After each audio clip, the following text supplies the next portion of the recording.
지난 일요일 그 홍콩에서는 100만 명의 그 시민들이 상복을 입고 시위를 했습니다. 홍콩 시민을 중국으로 송환하는 법을 반대하기 위해서입니다. 이 홍콩은 이 100년 동안 영국의 통치를 받다가 중국으로 다시 이제 반환이 되었는데, 중국은 홍콩을 이제 되돌려 받으면서 일국 양체제를 하겠다고 선언했습니다. 그런데 이 중국 송환법은 이 홍콩을 중국의 체제 안으로 이제 끌어들이는 그런 어떤 상징적인 이제 법안인데, 이 홍콩 주민들이 다 들고 일어나서 반대하는 겁니다. 홍콩 사람들이 그동안 시위를 여러 번 했는데 이번처럼 홍콩 시민의 7분의 1이 이렇게 시위에 참여한 적은 없었습니다. 그들은 이 송환법을 가장 위험하고 심각한 법으로 여기고 있는 겁니다. 다르긴 하지만 오늘 말씀에 보면 바리새인들이 예수님께 나와서 그 율법의 계명 중에서 가장 큰 계명이 뭔지 묻습니다. 이런 질문이 이제 어떤 상황에서 나왔는가 하면, 유대 백성이 멸망하는 이제 이유에 대해서 예수님이 이제 3가지 비유를 말씀했는데, 그 말씀에 대한 반응으로 종교 지도자들이 3가지 질문을 예수님께 하는데, 그 3가지 질문 중에서 이제 이 3번째 질문이 바로 오늘 살펴볼 그 이 율법에 대한 질문입니다. 이 종교 지도자들의 이 3가지 질문들은 악하고 또 교만하고 외식적인데, 그 중에 이 시간 살펴볼 질문은 그래도 덜 악하고 의미 있는 질문이라고 할 수 있습니다. 오늘 말씀 앞에 보면 이 사두개인들이 이제 부활이 없다고 그걸 증거하려고 예수님께 나와서 칠형제 결혼 이야기를 이제 했는데, 예수께서 너무나 대답을 잘 하셨습니다. 사두개인들이 더 이상 이제 할 말이 없이 돌아갔습니다. 바리새인들은 이제 부활을 믿는 자인데 이 소식을 듣고 좋았을 겁니다. 그래서 예수님께 고마운 마음을 가졌을 겁니다. 그런데 그건 그거고, 바리새인들은 예수님에게서 무슨 꼬투리를 또 잡으려고 와서 또 이 질문을 하고 있습니다. 35절 36절을 보면, 그 중에 한 율법사가 예수를 시험하여 묻되 선생님, 율법 중에 어느 계명이 크니까? 율법사는 율법을 이제 해석하는 이제 전문가입니다. 모세 오경에는 율법의 계명들이 613개가 있습니다. 바리새인들이나 이제 서기관들은 613개 계명 중에서 어느 계명이 제일 큰가, 이런 걸 이제 토론을 자주 했습니다.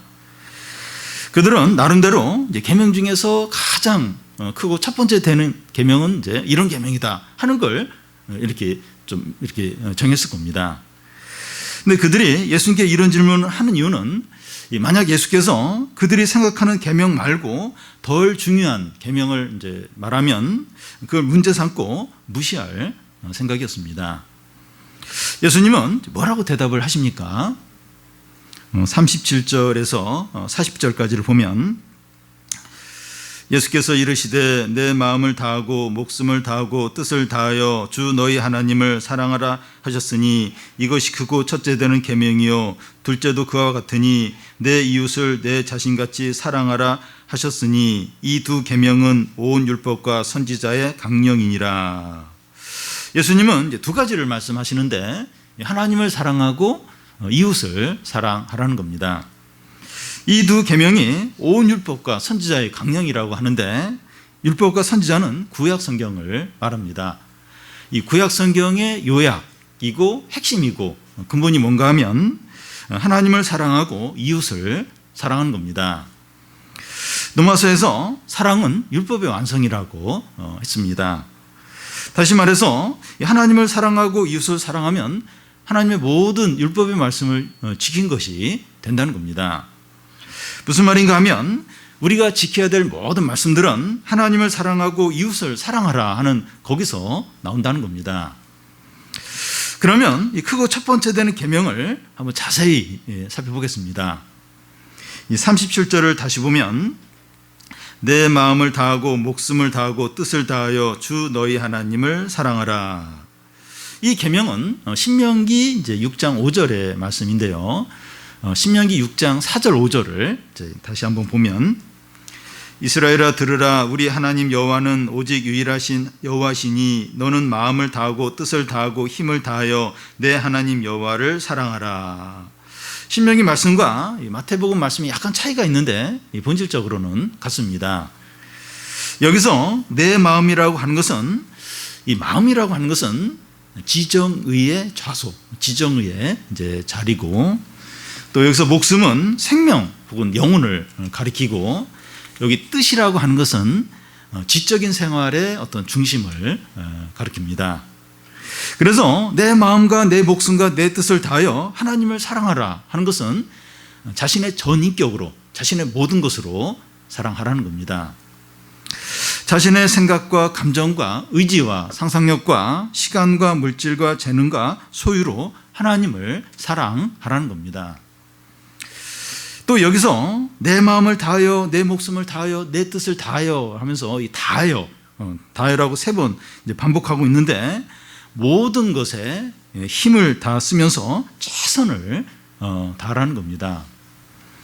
하고 싶으면 하고 하기 싫으면 하지 않는 것이 아니라 항상 온 힘을 다하여 사랑하라는 겁니다. 이 사소한 일은 이제 하기 싫으면 하지 않아도 되는데, 이 중요한 일은 하기 싫어도 해야 됩니다. 이 하나님을 사랑하는 일은 항상 최선을 다해서 해야 하는 아주 중요한 일이라는 겁니다. 누구를 이제 그렇게 사랑해야 됩니까? 주 너의 하나님입니다. 너의 하나님이에요. 부모님이나 목사님이나 전도사님이나 믿음이 좋은 성도의 하나님이 아니라 바로 너의 이제 하나님이라는 겁니다. 이 표현이 뭐 적절하지 않을 수 있지만, 이 내가 독점하고 이제 소유할 수 있는 너의 하나님이라는 겁니다. 하나님 너무 크세요. 너무 광대하신데, 그 너무 크신 하나님이 자신을 이제 제한시켜서 기꺼이 너의 하나님이 되신다는 겁니다. 그 하나님을, 너희 하나님을 전심으로 사랑하라는 겁니다.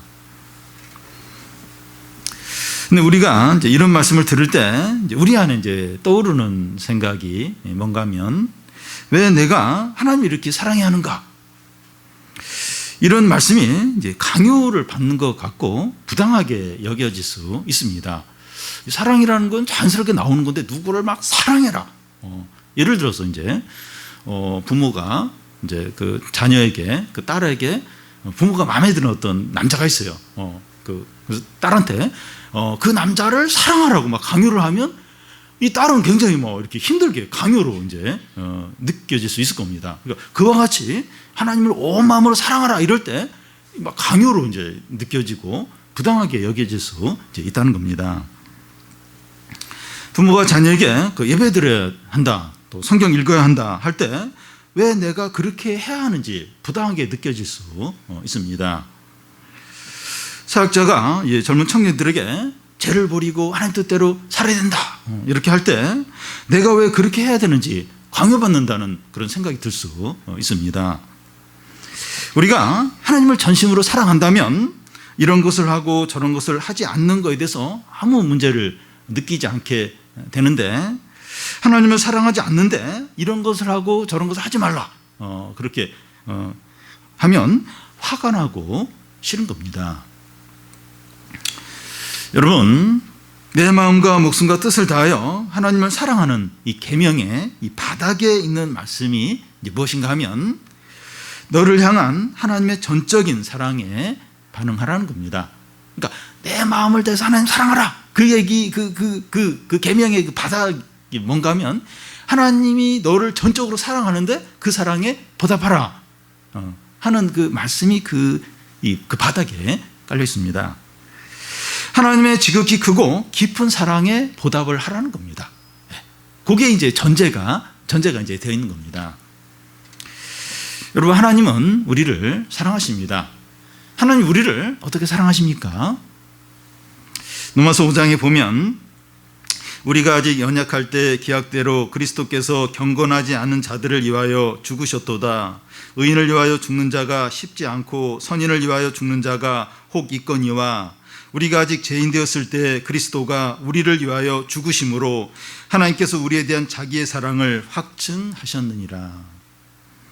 선한 사람이나 의인을 위하여 이제 대신 이제 희생하거나 죽는 경우가 이제 있는데, 우리는 죄에 대해서 연약해서 자주 넘어지고 철저한 죄인이고 하나님과 원수된 자일 때 하나님의 아들이 우리를 위하여 대신 죽으심으로 우리에 대한 자기의 사랑을 확증하셨다는 겁니다.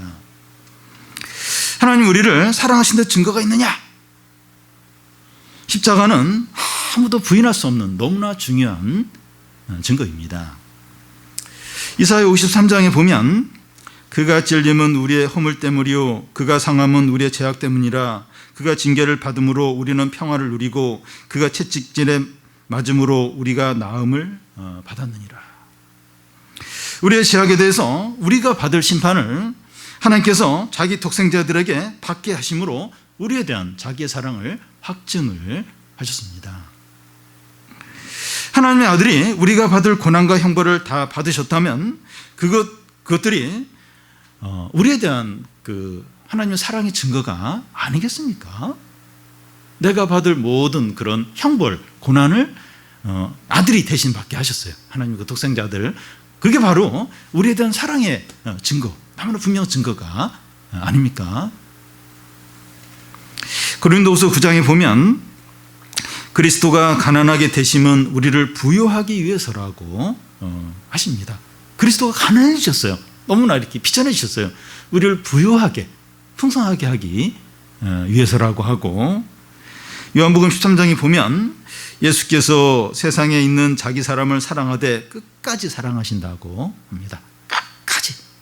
자기 사람을 사랑하되 끝까지 사랑하시고, 요한복음 10장에서는 이 선한 목자 비유에서 예수님은 선한 목자로서 양들을 위하여 목숨을 버린다고 했습니다. 양들을 위해서 목숨을 버리세요. 기꺼이 버리시고, 요한 1서에 보면 우리가 하나님을 사랑한 것이 아니라 하나님이 우리를 사랑하시는 것이라고 합니다. 하나님 우리를 사랑하지 않는 것 같은데, 그리고 우리만 이제 사랑하는 것 같아서 이제 억울한 생각이 드는데 전혀 그렇지 않습니다. 나만 하나님 사랑하고, 나만 교회 가고 막 봉사하고 헌금하고 하나님 나 하나도 사랑하지 않는 것 같은데, 그래서 억울한 생각이 이제 들려고 할 때가 있어요. 근데 전혀 그렇지 않다는 겁니다. 그러니까 자꾸 억울하고 부당하게 느끼는 이유는 하나님의 사랑을 모르는 거예요. 모르니까 이제 부당하고 억울하게 이제 느끼는 겁니다.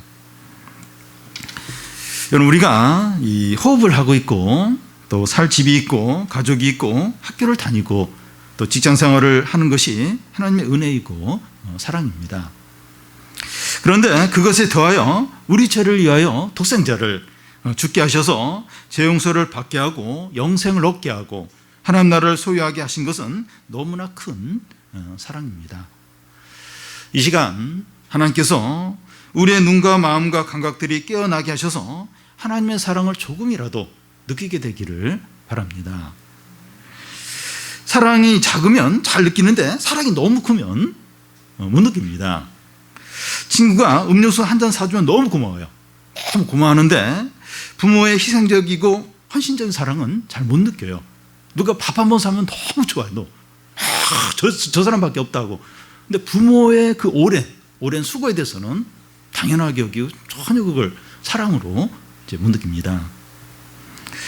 성도 여러분, 우리가 하나님의 사랑을 100만 분의 1, 아니 겨자씨만큼이라도 안다면 우리의 마음과 목숨과 뜻을 다해서 하나님을 사랑할 겁니다. 예배드려라, 성경 읽어라, 죄짓지 말라, 이런 말할 필요가 없을 정도로 마음을 다해서 힘을 다하여 하나님을 사랑할 겁니다. 하나님의 사랑이 태평양만큼이라면 우리는 커피잔만큼도 하나님의 사랑을 모릅니다. 자녀가 이 부모의 사랑을 잘 모르다가 큰 어려움을 겪거나 부모가 되었을 때 부모의 사랑을 깨닫는 경우가 종종 있습니다. 그와 같이 우리도 하나님의 사랑을 잘 모르다가 고난을 겪으면서 하나님의 사랑을 깨닫는 경우가 많습니다. 전에 어떤 권사님은 췌장염으로 너무 고생을 하면서 주님이 십자가에서 이 당한 고통이 이런 고통인가 하면서 그때 이제 하나님의 사랑을 이렇게 깨달았다고 그렇게 말씀을 하셨고, 또 얼마 전에 우리 아기의 엄마가 주보에 글도 썼는데 그 애로 인해서 그 어려움을 겪으면서 이제 하나님의 사랑을 이제 느꼈다고 그렇게 고백을 했습니다. 사랑이 너무 크면 잘 몰라요. 너무 크기 때문에 잘 없고 그 사랑이 없는 것으로 그렇게 여깁니다.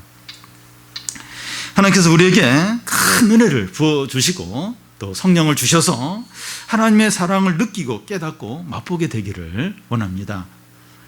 고난뿐만 아니라 이 말씀을 통해서도 이 하나님의 사랑을 겨자씨만큼이라도 깨달아서 우리의 마음과 뜻과 목숨을 다해서 하나님을 사랑하기를 바랍니다. 두 번째 계명은 이웃을 사랑하라는 겁니다. 39절에 우리 같이 한번 읽겠습니다. 둘째도 그와 같으니 내 이웃을 내 자신과 같이 사랑하라 하셨으니, 이 둘째도 하는데 중요도에 있어서 둘째라는 것이 아니라 순서에서 이제 둘째라는 겁니다. 이 첫 번째 계명은 이제 하나님을 사랑하는 것과 이제 똑같이 중요하다는 겁니다.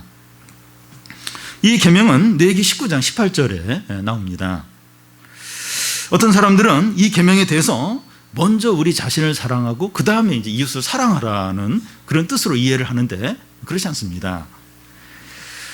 이 계명의 의미는 이웃을 사랑하는 기준이 자신을 사랑하는 거예요. 그러니까 이웃을 어느 정도 사랑하느냐, 내가 나를 사랑하는 그 정도로 이웃을 사랑하라는 겁니다.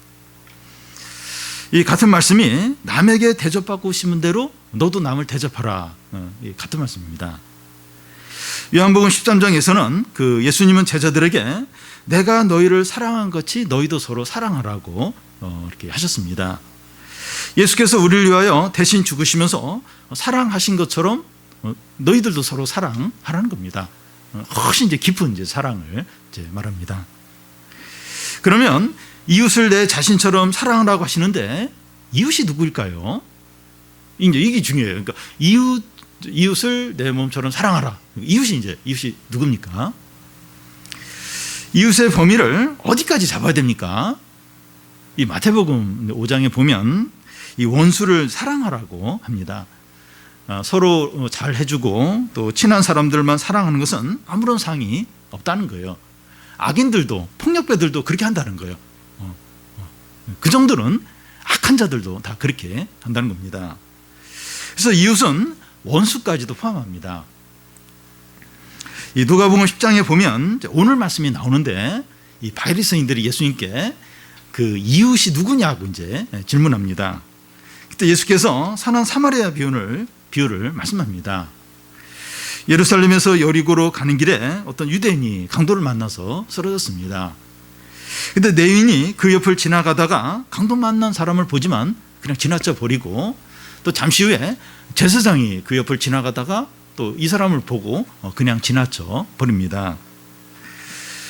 그런데 사마리아인이 그 길을 가다가 이 강도 만난 사람을 보고 그 사람을 이렇게 나귀에 싣고 여관에 데려가서 치료받게 해줍니다. 그 당시 유대인과 사마리아인은 원수지간이었죠. 원수지간이었는데 사마리아인이 강도 만난 그 유대인에게 선대를 한 것입니다. 예수님은 바리새인들에게 누가 강도 만난 사람의 이웃이냐 그렇게 묻자 사마리아 사람이라고 그렇게 대답합니다. 유대인들은 이웃을 이제 자기 동족만으로 생각을 했는데 이 도움이 필요한 모든 사람이 이웃이라는 겁니다. 자기 동족만 이웃이 아니라 도움이 필요한 모든 사람, 그게 뭐 사마리아인이지 유대인이든지 원수든지 누구든지 도움이 필요한 모든 사람이 이웃이라는 겁니다. 여러분, 우리 이웃은 가족이나 친구들뿐만 아니라 원수들과 도움이 필요한 모든 사람이 이웃입니다. 이런 이웃을 자기 자신처럼 사랑하라는 겁니다.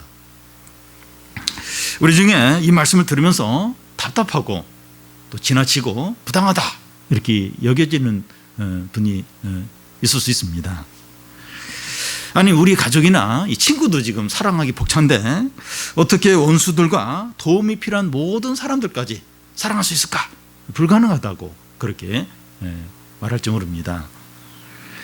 그런데 하나님은 불가능한 일을 우리에게 하라고 말씀하지 않습니다. 그러면 원수까지 포함한 이웃을 우리 자신처럼 어떻게 사랑할 수 있습니까? 우리가 하나님을 사랑하면 이웃을 사랑할 수 있습니다. 무슨 말인가 하면 하나님을 이제 사랑한다고 하는 것은 하나님의 사랑을 알고 누린다는 것을 의미합니다. 하나님의 사랑으로 이웃을 사랑하는 겁니다. 여러분, 우리는 이기적이고 자기중심적이고 욕심이 있기 때문에 우리의 어떤 사랑과 능력으로 이웃을 사랑할 수가 없습니다. 여러분, 이 세상이 얼마나 악하고 잔인한지 몰라요. 일어나는 범죄들만 끔찍해. 근데 그건 빙산의 일각이에요.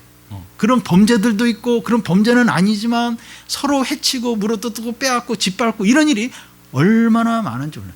학교 교실에서, 직장 사무실 안에서 이렇게 왕따 시키고 막 무시하고 이런 일들이 얼마나 많은지 모릅니다. 그러니까 그 사람들은 자기 안에 이기심과 자기 중심성과 욕심 때문에 사랑을 할 수가 없어요. 그러니까 인류가 한 게 뭔가 하면 하나님을 제껴놓고 우리가 서로 사랑하겠다 그렇게 합니다. 하나님을 제껴놔요. 근데 그 결과가 뭔가 하면 이렇게 서로 물어뜯고 서로 이제 멸망의 길로 가는 겁니다. 그러면서 사람들이 하는 얘기가 뭔가 하면 하나님이 있으면 어째 이 세상이 이 모양 이 꼴이냐 그렇게 해요. 하나님 다 제껴놓고 하나님 다 무시하고 그러면서 지금 이렇게 이 세상이 악하게 된 거 보면서 신이 있으면, 하나님이 있으면 이 세상이 이 모양 이 꼴이 이렇게 될 수 있냐 그렇게 해요. 그러니까 자신의 사랑과 능력으로 이웃을 사랑할 수 없어요. 원수를 절대 사랑하지 못합니다. 하나님의 사랑으로, 하나님의 사랑으로 이웃을, 또 이렇게 원수를, 또 도움 필요한 모든 사람을 사랑할 수 있는 거죠. 그래서 우리가 이웃을 내 몸처럼 사랑하려면 하나님을 사랑해야 돼요. 우리가 하나님 전심으로 사랑해야 됩니다. 그러면 우리가 이웃도 사랑할 수 있게 됩니다. 그래서 하나님을 사랑하는 첫 번째 계명과 이웃을 사랑하라는 두 번째 계명은 서로 연결이 되어 있습니다. 두 계명은 상호 보완적이고 불가분 관계에 있습니다. 이웃을 사랑하라는 계명은 하나님을 사랑하는 계명에 기초하고 있고, 하나님을 사랑하는 계명은 이웃을 사랑하는 계명으로 열매를 맺게 되었습니다. 이 관계를 아시겠죠? 그러니까 이웃을 사랑하는 계명은 하나님을 사랑하는 계명에 기초를 하고 있어요. 그리고 이 하나님을 사랑하라는 계명의 열매는 이웃을 사랑하는 그 계명을 이렇게 이름으로 열매를 맺게 된다는 겁니다. 그 두 개는 딱 붙어 있어요. 그런데 세상 사람들은 그걸 딱 분리를 해요. 우리는 하나님 이런 거 상관없이 이웃을 사랑할 수 있다는 거예요. 철저하게 실패할 뿐만 아니에요. 그래서 막 인권 막 그렇게 얘기를 하는데 자기 중심적으로 이제 누구는 또 인권을 존중하고 또 누구는 또 이제 무시를 하는 겁니다. 하나님을 전심으로 사랑할 때 이웃도 진정으로 사랑할 수 있게 됩니다. 요한일서 4장에 보면 사랑하는 자들아 우리가 서로 사랑하자. 사랑은 하나님께 속한 것이니 하나님이 이같이 우리를 사랑하셨으니 우리도 서로 사랑하는 것이 마땅하다는 겁니다. 우리가 이웃을 우리 자신처럼 사랑하는 것은 우리가 하나님을 전심으로 사랑해야만 가능합니다. 다시 말해서 하나님의 사랑으로만 이웃을 사랑할 수 있습니다. 이것으로 이제 예수님을 향한 이제 종교주의자들의 질문은 이제 끝나게 됩니다. 이 세 번째 질문은 이제 덜 했지만 앞에 이제 두 가지 질문은 이 종교 지도자들이 얼마나 악하고 또 교만하고 외식적인가 하는 것을 보여줍니다. 예수님은 이 종교 지도자들의 이런 모습을 보고 실망하고 분노하고 저주할 수도 있었습니다. 그런데 예수님은 그들에게 한 가지 질문을 하고 또 대답을 하심으로 그들이 이제 믿음을 가져서 구원받도록 마지막 기회를 주십니다. 그래서 이 마지막 질문과 대답은 너무나도 중대합니다. 예수님은 종교 지도자들의 세 가지 질문에 훌륭하게 대답을 잘 하신 후에 모여있는 제사장들에게 질문을 모여있는 그 바리새인들에게 질문을 하십니다. 42절을 우리 같이 한번 읽어보겠습니다. 너희는 그리스도에 대하여 어떻게 생각하느냐? 누구의 자손이냐? 대답하되 다윗의 자손이니이다. 그리스도는 이제 메시아를 가리키는데 구약 성경에 오기로 예언된 구원자를 말합니다. 그리스도를 어떻게 생각하느냐 하는 것이 참 왜 중요한가 하면 이 그리스도를 어떻게 생각하느냐에 따라서 구원과 심판이 또 천국에 들어가고 못 들어가고 하는 게 결정되기 때문입니다. 종교적인 열심이 많더라도 그리스도에 대한 잘못된 생각을 가지고 있다면 구원받지 못합니다. 유대 종교 지도자들이 예수님을 믿지 않고 대적해서 하나님 나라에 들어가지 못한 이유가 그리스도에 대한 잘못된 생각을 가지고 있었기 때문입니다. 이것이 너무 중요해서 예수님은 전에 이제 제자들에게 물어본 적이 있습니다. 사람들이 나를 누구를 아냐 이렇게 묻자 더러는 선지자 세례 요한 엘리야라고 말한다고 제자들이 대답합니다. 그러자 너희는 나를 누구를 아냐 묻자 베드로가 대표로 주는 그리스도시요 살아계신 하나님의 아들입니다 하고 대답합니다. 그래서 예수께서 베드로를 칭찬하시고 너의 고백 위에 교회를 세우겠다고 하십니다. 우리가 이 교회에 빠지지 않고 열심히 봉사하는 것보다 더 중요한 게 뭔가 하면 예수 그리스도가 어떤 분인가 바로 알고 믿는 겁니다.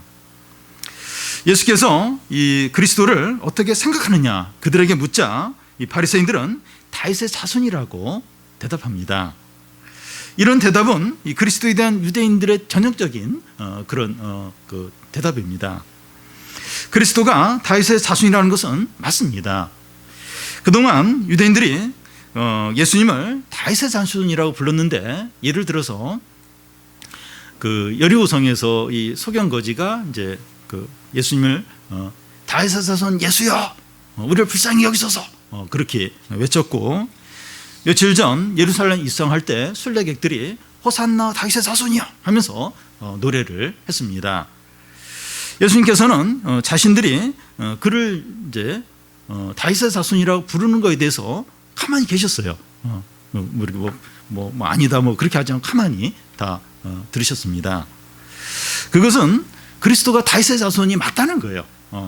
맞다는 겁니다. 그래서 예수님의 이 질문은 대답이 뻔한 질문입니다. 근데 예수님은 대답이 뻔한 질문을 하시는 분이 아니세요. 뻔한 질문 그리고 이렇게 질문하고 이렇게 그 답을 기다리고 예수님은 그렇게 하지 않습니다. 그들이 그리스도를 다윗의 자손이라고 생각하는 것이 충분하지 않고 잘못 알고 있는 부분을 가르치기 위해서 뻔하게 보이는 질문을 하시는 겁니다. 여러분, 이 보통 누구의 자손이라고 하면 그 조상보다 그 자손이 못한 경우가 대부분입니다. 예를 들어 그 이순신 장군의 자손이다, 몇 대손 자손이다 이렇게 하면 이순신 장군의 자손이라 명예스럽긴 하지만 자손이 아무리 뛰어나도 이순신 장군보다는 못합니다. 그 자손들은 그의 조상인 이순신에게 제한을 받죠. 제한을 받습니다. 그러니까 아무리 뛰어나도 그 조상보다는 못합니다. 그와 같이 그리스도가 다윗의 자손이라고 하는 것은 그리스도가 다윗보다 열등하고 이제 다윗에게 제한받는다 그런 의미가 있습니다. 더 나아가서 그리스도가 다윗의 자손이기 때문에 사람이라는 거예요. 유대인들은 그리스도에 대한 이런 생각이 강했습니다. 그리스도를 정치적이고 세상적이고 인간적인 왕으로 생각을 한 겁니다. 그래서 오병이어 기적 후에 사람들이 막 몰려들어서 예수님을 왕으로 삼으려고 했어요. 로마 식민지로부터 그 유대를 이제 독립시켜서 경제와 정치와 사회적으로 안정하고 부유한 그런 생활을 누리기 위해서입니다. 유대 종교 지도자들과 백성들이 이런 그리스도를 기대했는데 예수님이 그런 분이 아닌 거예요. 아니니까 예수님을 배척하고 십자가에 못 박아 주인 겁니다. 오늘날 사람들이 예수님을 믿지 않는 이유는 세상적이고 인간적인 왕을 이제 기대하는데 그렇지 않기 때문입니다. 그러니까 2000년 전하고 지금하고 똑같아요. 사람들이 예수님 배척하고 거부하는 걸 똑같아요. 세상적이고 인간적인 그런 영웅을 원하는 거예요. 근데 그런 분이 아니니까 배척을 하고 안 믿고 기독교를 거부하는 겁니다. 그래서 예수 그리스도를 어떻게 생각하느냐 하는 것이 중요해요. 그냥 단지 다윗의 자손 이걸로는 충분하지 못하고 예수 그리스도가 어떤 분이냐 이걸 제대로 아는 게 중요합니다. 예수님은 이 바리새인들의 대답을 듣고 뭐라고 이제 말씀하십니까? 43절에서 45절까지 한 절씩 교대로 읽겠습니다. 이르시되 그러면 다윗이 성령에 감동되어 어찌 그리스도를 주라 칭하여 말하되 내가 내 원수를 내 발 아래에 둘 때까지 내 우편에 앉아 있으라 하셨도다 하였느냐.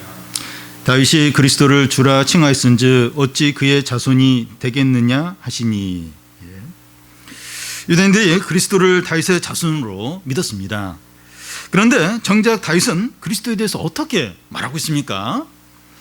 다윗이 성령 충만하여 시편 110편을 노래했는데 그 110편 1절의 말씀을 지금 인용을 이제 한 것인데요.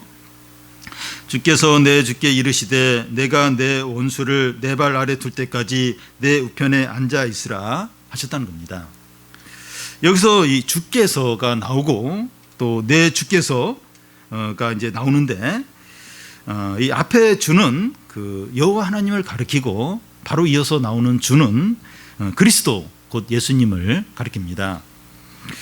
여호와 하나님이 예수 그리스도에게 말씀하시기를 내가 내 원수를 내 발 아래 둘 때까지 내 우편에 앉아 있으라는 겁니다. 다윗은 그리스도를 주님이라고 부르는데 어떻게 그의 자손이 되겠느냐 하는 겁니다. 주께서 내 주께, 이 주가 여호와 하나님이고 그 다음 주가 그리스도예요. 근데 다윗이 그 그리스도를 그 주님이라고 불렀는데 어떻게 다윗의 자손이 되겠느냐 하는 겁니다. 그러면 그리스도는 다윗의 자손이 아닙니까? 다윗의 자손이 맞습니다. 그리스도는 다윗의 혈통으로 온 다윗의 자손입니다. 그리스도는 다윗의 자손으로 온 사람이지만 동시에 하나님이십니다. 그리스도가 어떤 분인가 하면 여호와 하나님이 예수 그리스도의 원수를 그 발 아래 둘 때까지 여호와 하나님의 우편에 앉아 있으라 하는 말씀에 잘 나타나 있습니다. 무슨 말인가 하면 하나님께서 마지막 날 예수 그리스도를 대적하는 사단과 그의 추종 세력들을 멸하시고 그리스도의 발 아래 굴복을 시키신다는 겁니다. 그리스도는 단지 다윗의 자손에 불과한 것이 아니라 하나님의 아들이에요. 그리고 주님입니다. 에베소서 그 1장 그 20절에서 22절까지 보면 하나님 아버지께서 그리스도를 어떻게 높이셨는가 하는 것이 잘 나와 있습니다.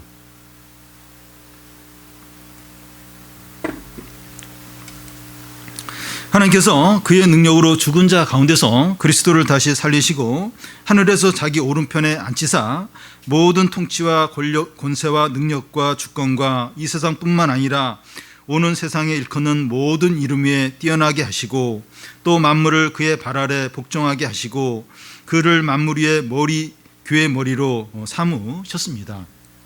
그러니까 예수 그리스도가 이런 분입니다. 빌립보서 2장 9절에서 그 11절까지를 보면 하나님께서 그리스도를 얼마나 존귀케 하셨는가 하는 게 나옵니다. 하나님이 그를 지극히 높여 모든 이름 위에 뛰어난 이름을 주사 하늘에 있는 자들과 땅에 있는 자들과 땅 아래에 있는 자들로 모든 무릎을 예수 이름에 꿇게 하시고 모든 입으로 예수 그리스도를 주라 시인하여 하나님 아버지께 영광을 돌리게 하셨습니다. 그리스도는 이런 분입니다. 모든 이름에 뛰어난 이름이고 모든 무릎이 예수 그리스도의 이름 앞에 꿇게 되고 모든 입이 예수 그리스도를 주라 시인합니다. 우리는 그리스도가 어떤 분인지 분명히 알아야 됩니다. 그리스도가 이런 분이에요. 그리스도가 이런 분입니다. 여러분, 유대인들이 그리스도를 단지 다윗의 자손으로만 생각한 것과 얼마나 다릅니까? 유대인들이 그리스도를 다윗의 자손, 그 정도로 생각해서 그거하고 실제 우리가 방금 읽은 에베소서, 빌립보서, 우리가 방금 읽은 그 그리스도하고 얼마나 차이가 있습니까? 유대인들이 그리스도를 단지 다윗의 자손으로 이 생각을 한 것은 마치 영웅이나 스타나 뛰어난 인물 정도로 생각하는 것과 같습니다. 오늘날로 말하면 스포츠 스타, 손흥민이나 류현진이나 또 유명한 연예인들, BTS 같은 그런 연예인들, 또 존경받는 글로벌 CEO들 뭐 여러 사람 있는데, 또 인기 있는 정치인들처럼 생각을 이제 하는 겁니다. 이런 인물들이 사람들에게 어느 정도의 기쁨과 행복과 유익은 줄 수 있습니다. 근데 그게 전부예요. 그게 전부입니다. 다윗의 자손일 뿐이에요. 다윗의 자손은 그 이상 사람들에게 더해줄 것이 없어요. 유익을 주고 어느 정도의 즐거움을 주는데 그게 전부입니다. 단지 다윗의 자손일 뿐이면 이제 그런 겁니다. 그런데 그리스도는 다윗의 자손 그 이상입니다. 예수 그리스도는 하나님의 아들로서 세상 만물의 창조자이시고 주관자 되시고 구원자 되시고 심판자이십니다. 예수 그리스도만이 사람들의 진정한 필요를 채워주고 회복시키고 살리고 구원하고 영생을 주고 하나님 나라를 줍니다. 성도 여러분, 우리는 예수 그리스도를 어떻게 생각을 합니까? 예수 그리스도 다 믿어요.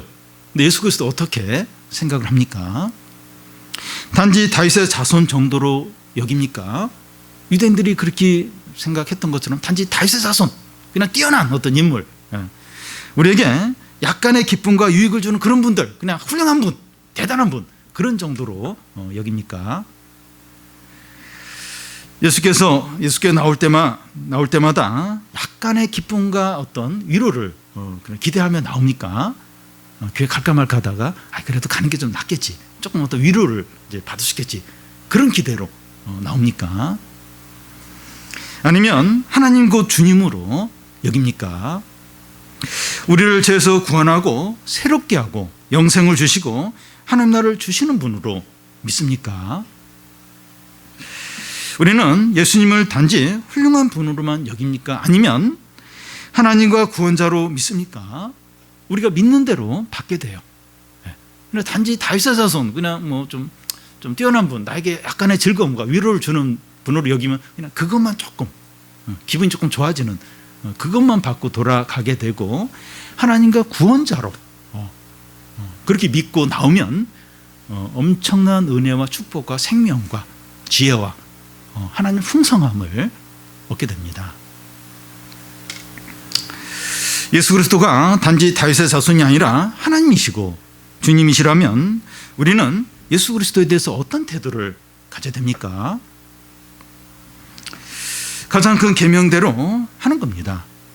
내 마음을 다하고 내 목숨을 다하고 내 뜻을 다하여 주 너희 하나님을 사랑하라.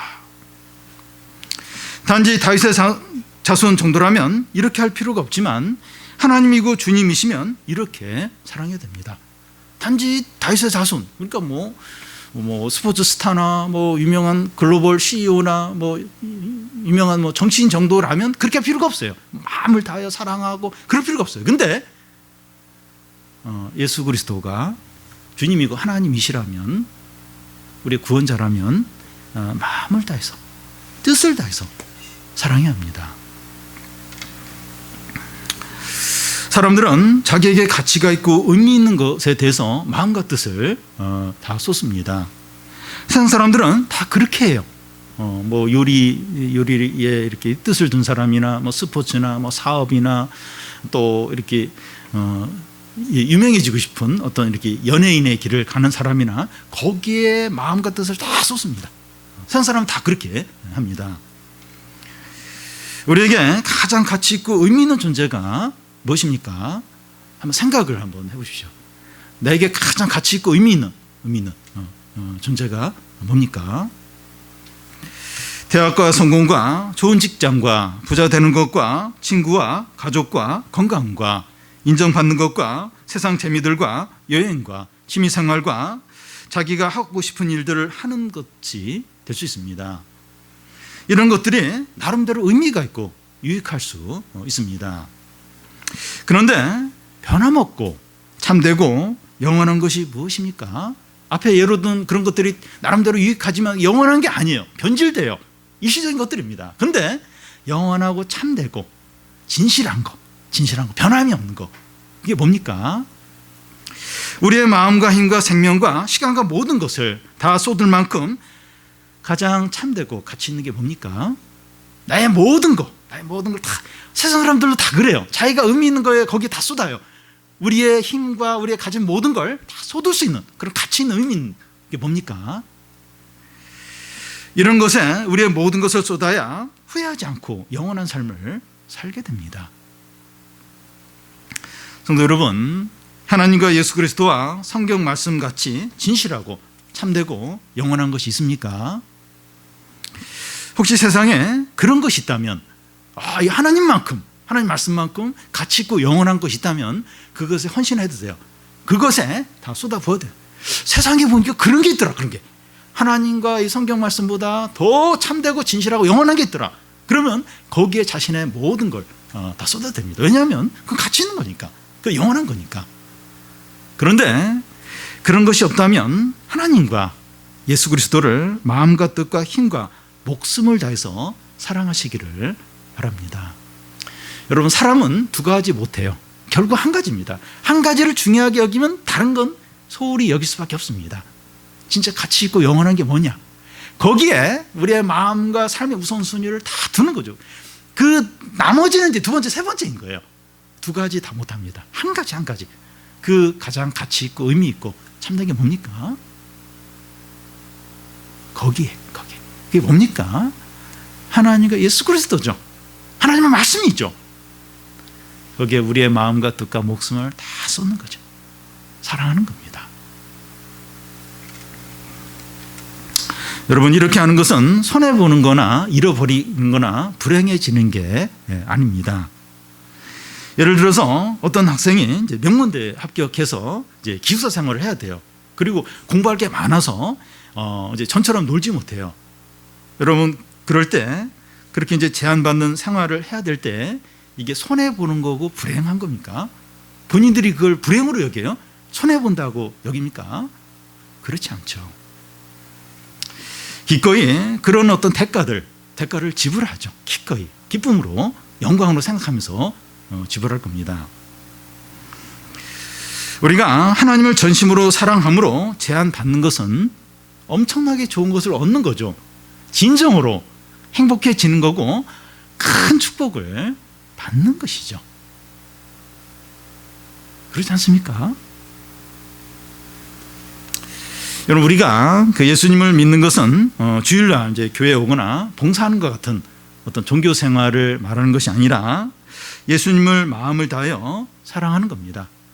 기독교는 한 인격체, 한 분, 예수 그리스도를 전심으로 사랑하는 겁니다. 뭐 봉사하고 교회 출석하고 또 헌금하고 또 선교하고 이건 그 다음이죠. 이렇게 주님을 사랑함으로 뒤따라 오는 것이죠. 기독교는 한 분의 인격체, 예수 그리스도를 전심으로 사랑하는 겁니다. 그 사랑이 없다면 기독교가 아니에요. 아무리 뭐 열심을 내고 뭐 많은 일을 한다 할지라도 기독교 믿는 게 아닙니다. 기독교 아무 상관이 없습니다.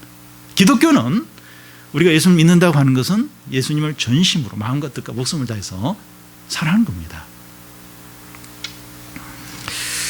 우리는 예수님을 마음을 다하여 사랑합니까? 부담스럽고 참 강요하는 것처럼 느껴집니까? 부담이 팍팍 밀려오네. 왜 이렇게 강요를 하는 거야? 그렇게 느껴집니까? 하나님께서 우리에게 은혜를 주셔서 하나님의 크고 깊고 넘치는 사랑을 겨자씨만큼이라도 깨닫게 되기를 바랍니다. 그래서 억지로가 아니라 자원하는 마음으로 하나님을 진정으로 사랑하고 기뻐하고 찬양하고 순종하기를 바랍니다. 더 나아가서 하나님의 사랑으로 우리 이웃들, 가족과 교인들과 친구들뿐만 아니라 원수들과 도움이 필요한 모든 사람들을 우리 자신같이 사랑하게 되기를 바랍니다. 이게 하나님의 뜻입니다. 그리고 이게 이제 사람들을 살리는 길이에요. 그러니까 사람들이 하나님의 사랑을 느껴야 회개하고 돌아오게 됩니다. 그런데 사랑이 없어요. 사랑이 다 이기적이다. 왜냐하면 하나님을 다 이렇게 배척하기 때문에. 근데 우리가 하나님을 전심으로 사랑함으로 하나님의 사랑으로 이웃들을 사랑하는 거예요. 그럴 때 하나님이 나타나요. 그래서 사람들이 하나님을 느껴요. 그러면서 사람들이 회개하고 하나님께 돌아오고 구원을 받게 됩니다. 우리가 하나님을 전심으로 사랑하고 또 그 사랑으로 이웃을 사랑해서 우리 주위에 있는 사람들을 살리고 구원하고 또 하나님 나라가 임하게 하는 그런 우리 성도들이 다 되시기를 바랍니다.